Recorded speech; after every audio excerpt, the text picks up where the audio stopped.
தேவன் நம்மோடு இருக்கிறார். மார்க்கு எழுதின சுவிசேஷம் 14வது அதிகாரம் 37, 38 வசனங்கள். பின்பு அவர் வந்து அவர்கள் நித்திரை பண்ணுகிறதைக் கண்டு பேதுருவை நோக்கி, சீமோனே, நித்திரை பண்ணுகிறாயா?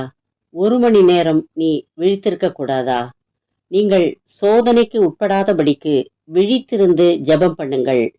ஆவி உற்சாகம் உள்ளதுதான், மாம்சமோ பலவீனம் உள்ளது என்றார். இயேசு பேதுருவை நோக்கி, 1 மணி நேரம் விழித்திருக்க கூடாதா என்றார். அந்த வார்த்தை இயேசு நம்மை பார்த்து கேட்கிறதை போல இருக்கிறது. நித்திரை என்பது மறப்பதை குறிக்கிறது. விழித்திருத்தல் என்பது மறவாமல் இருக்கிறதை குறிக்கிறது. நாம் ஒவ்வொரு நாளும் மறவாமல் தேவனிடத்தில் ஜெபிக்க வேண்டும் என்பதை இயேசு நமக்கு மேற்சொன்ன வசனங்களின் மூலம் அறிவிக்கிறார்.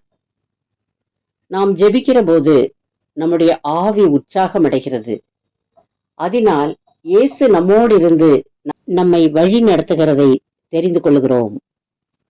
மேலும் அவர் நம்மோடு இருக்கிற போது நம் சிந்தை அவருடைய சிந்தையாக இருக்கிறது. அப்போது பிசாசின் சிந்தனை நம்மில் நெருங்காதபடி இயேசு நம்மை காப்பதை தெரிந்து கொள்கிறோம். நாம் ஜெபிக்காத போது நம் ஆத்மா பலவிதமான சிந்தனையோடு நம்முடைய மாம்சத்தை பலவீனப்படுத்துகிறது. ஆகையால் நாம் எப்போதும் இயேசுவினிடத்தில் ஜெபிக்க வேண்டும்.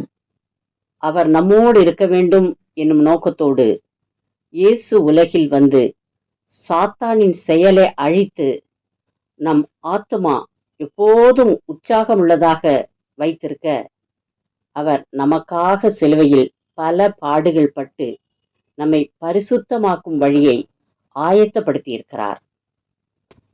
ஜெபம். இயேசுவே, நான் எப்பொழுதும் விழித்திருந்து ஜெபிக்க கிருபை அருளும், ஆசீர்வதியும். ஆமேன். தேங்க்ஸ் ஃபார் வாட்சிங். Like, share, subscribe.